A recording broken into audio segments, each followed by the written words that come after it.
Hallo and welkom to Amersfoort Centraal. Today we are riding across the center of the Netherlands on an NS International service in first class from here to Hengelo. Amersfoort Centraal is the larger of the two stations in Amersfoort and serves as a major connection between intercity, regional, and local trains.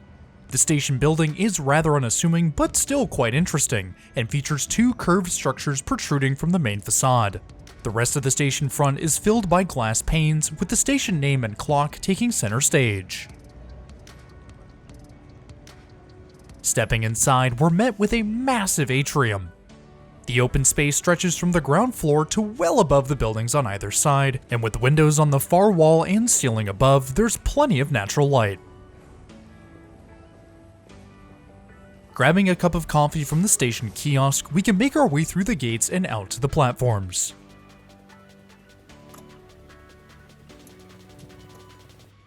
Stopping by the information booth, we can find that our NS Intercity International service is set to depart from track 1 in around 30 minutes time. In the meantime, we can head down to platform 5 to enjoy some incredible Dutch railway efficiency.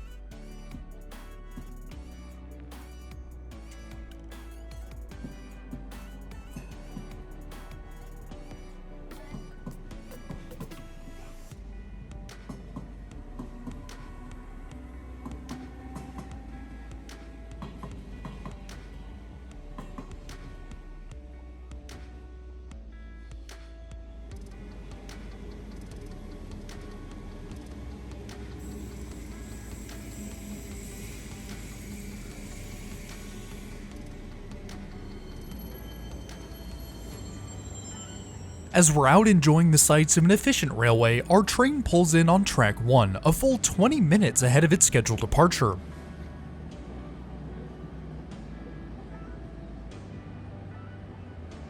Not wanting to waste any time, I decided to bid farewell to platform 5 and head over to platform 1 for boarding. Unlike the rest of the intercity fleet, today's train is painted in the iconic Deutsche Bahn white and red.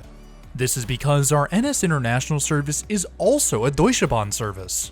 While operating between Amsterdam and the German border, the train runs under the NS banner with an NS locomotive at the front.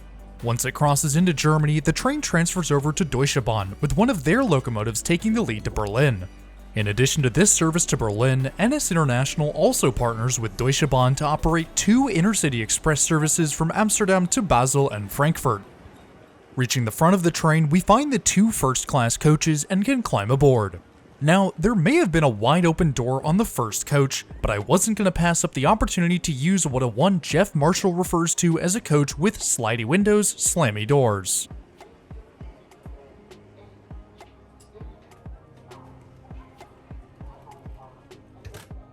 Slamming the door closed, we can pass through into the first coach to find a seat for the ride ahead.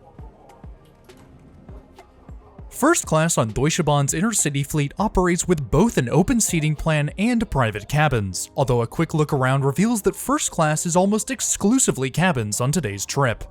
Seating in first class is often reserved, and reservations are conveniently displayed on the signs outside of each cabin. Taking a look at the sign outside of one of the empty cabins, we find that all of the seats are reserved for at least some portion of the journey, but notably not for our ride to Hengelo, so we'll call this one home and step inside.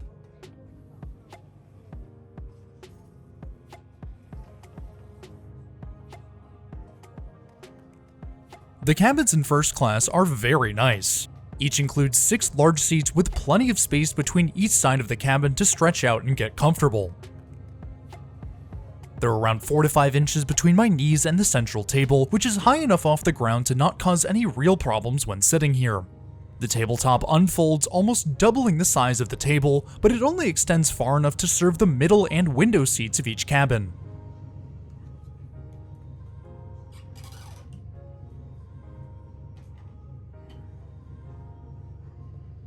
The first class seats are also quite comfortable. Each seat is around 20 inches wide and is made out of a faux leather with plenty of cushioning and a winged headrest for passengers to rest their heads on. Passengers can recline their seats by reaching under the seat bottom and lifting up on the release. In the middle of the table on the wall, we find the AC control. I really didn't expect to see any kind of temperature control, but it makes perfect sense to include one given the smaller volume of the cabins. Along the windows are two curtains which can be drawn closed to block out most of the outside light. Above the seats on each side are luggage racks which are wide enough to accommodate medium-sized suitcases and other personal belongings. There are also multiple coat hooks and a mirror below the luggage racks. I assume that the mirror is there to make it easier for the crew to check on the occupancy of each cabin without having to walk all the way down the car. On the underside of the luggage rack is a bright LED reading light. Before I can even finish checking out the features of our first class cabin, the doors close and our train rolls out of Amersfoort for this 1 hour and 12-minute ride to Hengelo.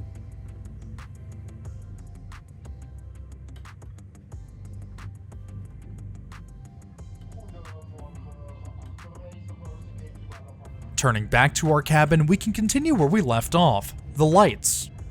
The master light switch for the cabin is found just above the entryway. The left knob controls, something, while the giant light bulb switch fairly obviously controls the cabin lights.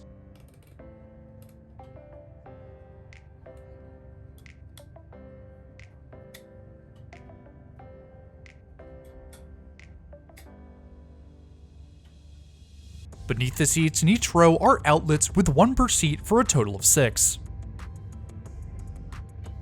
Despite the walls surrounding our space, the view outside is still relatively unobstructed, a fact helped in part by the glass windows and door separating the cabin from the aisle.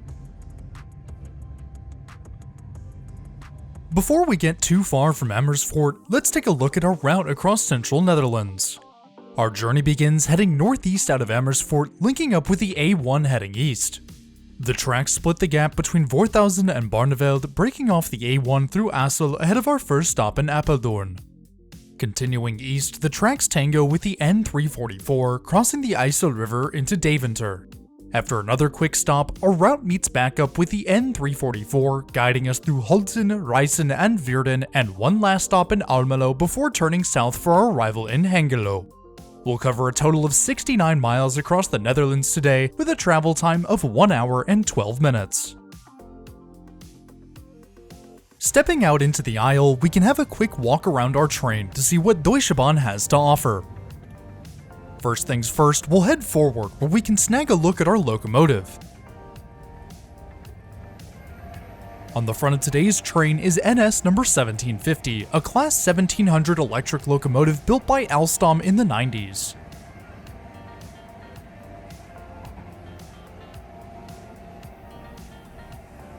A look out the window shows that we're traveling pretty fast. How fast exactly? Well, turning 90 degrees to our left, we find an answer, 132 kph, or 82 miles per hour for those of you stateside.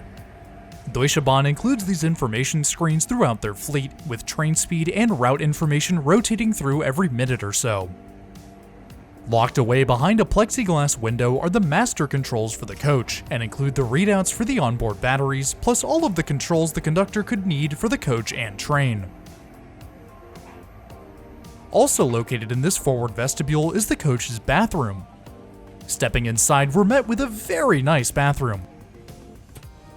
Yes, it's quite small, but everything is very clean, and the vanity looks fantastic with a white countertop and wood backsplash. The sink works well, activated by the button to the side. There is some soap, but clearly the tank is running low, as it takes quite a few pumps before any comes out, and the paper towels and toilet paper are fully stocked. Now, by far the coolest feature of the bathroom is the window. Now, the phrase "a window in a bathroom" is usually not one you want to hear, but this one opens to the outside, allowing an unobstructed view of the tracks below.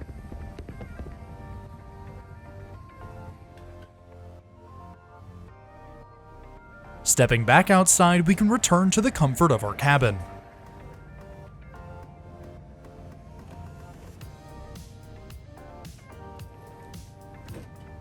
Deutsche Bahn offers Wi-Fi for free to all passengers. Heading into the settings on my phone, we can connect to the Wi-Fi on ICE network, which brings us to the ICE Wi-Fi landing page. Clicking through the prompts, we're allowed online. The Deutsche Bahn Intercity Express website includes plenty of entertainment and helpful information. Onboard entertainment includes internet browsing, audiobooks, or games, just to name a few. The site provides tons of information regarding our train. At the top, we find an alert that tells us the next stop will be Apeldoorn in around 7 minutes, with our train arriving on track 4. Tapping into the alert, we can see our current speed, internet connectivity, and on-time performance, and by far the coolest feature, a live map of our train's location.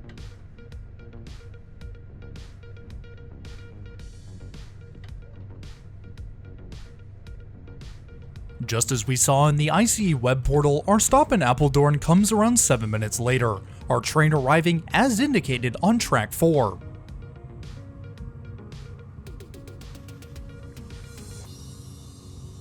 It's a super quick stop here, exchanging only a few passengers before carrying on.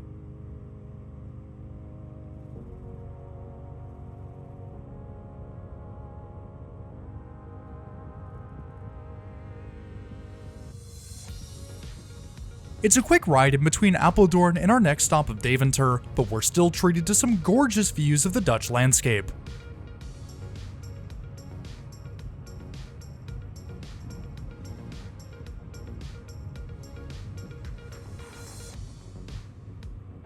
The outskirts of Deventer soon populate the horizon, the tracks crossing the IJssel River before pulling into Deventer's city center.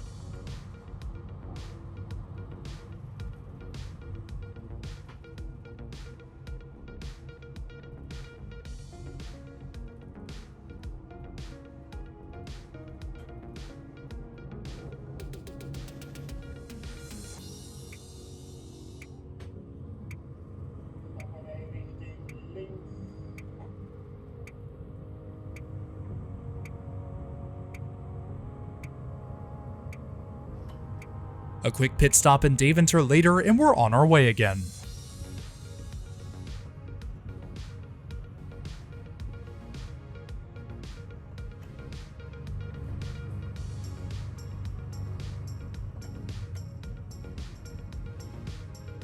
There's still more train to explore, so we'll step back out into the aisle and make our way down the train towards our first stop in the cafe car.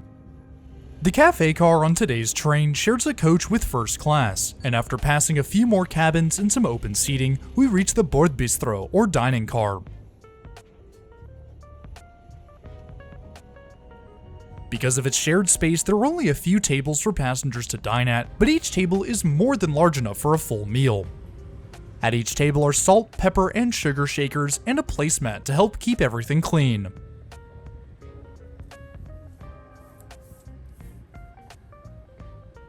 The restaurant itself offers a variety of snacks, drinks, and full meals. The selection is vast, but a bit pricey if you ask me, so I recommend making a stop to pick up some snacks before boarding. Continuing down the train, we reach the second class coaches. Second class offers smaller seats in a 2x2 arrangement with less seat pitch and fabric upholstery instead of faux leather.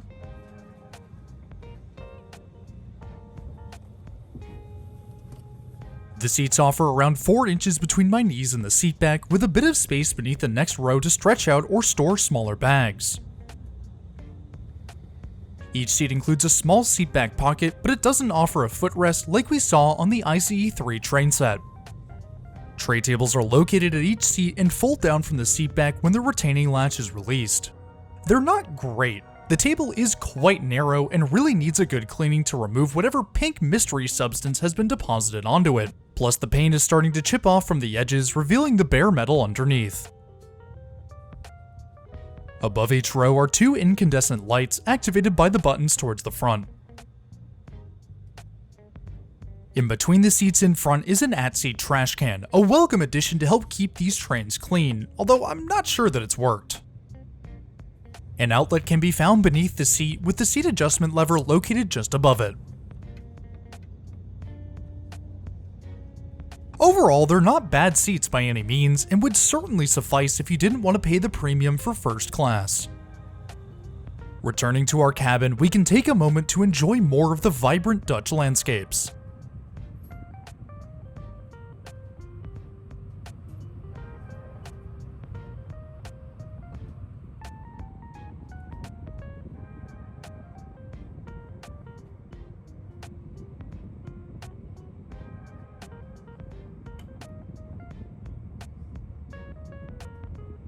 As we enjoy the Dutch countryside, let's take a look at some stats about our train. Taking us to Hengelo today is NS Intercity International train number 143, and is hauled along by Alstom Class 1700 locomotive number 1750. Each Class 1700 is powered by two Alstom TAB DC traction motors, producing 2,300 horsepower each for a combined 4,600 horsepower per locomotive.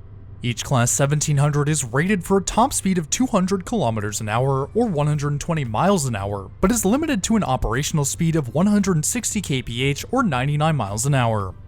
Train 143 is a shared service between NS and Deutsche Bahn, and as such, our consist is made up of 9 Deutsche Bahn Eurofima intercity coaches. These coaches were developed for use on international rail routes across Europe, and were sold to multiple nations including Germany, Austria, and Switzerland. A quick stop in Almelo is next on the agenda.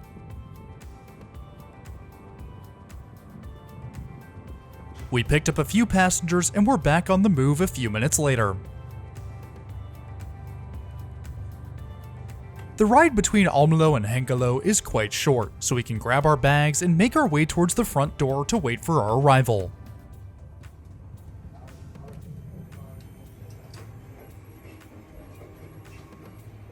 The agricultural fields soon turn to residential towers and our train slows, pulling into our final destination of Hengelo.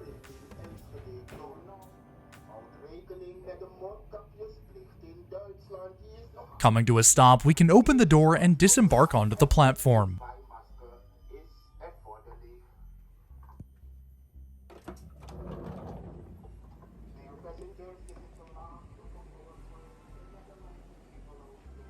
Of course, we can't complete a journey like this without a look at our locomotive.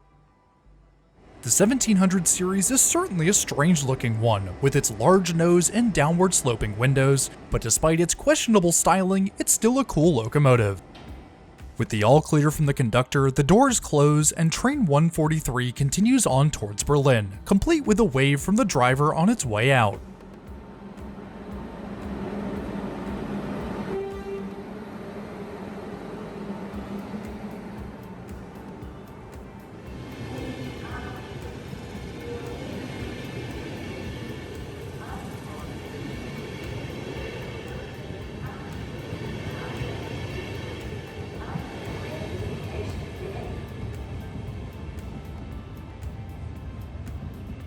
With our train now gone, we can make our way down the platforms where we'll bring today's video to a close. Next week, we'll be back in England to ride on one of LNER's Intercity 225 train sets in first class from Peterborough to Doncaster.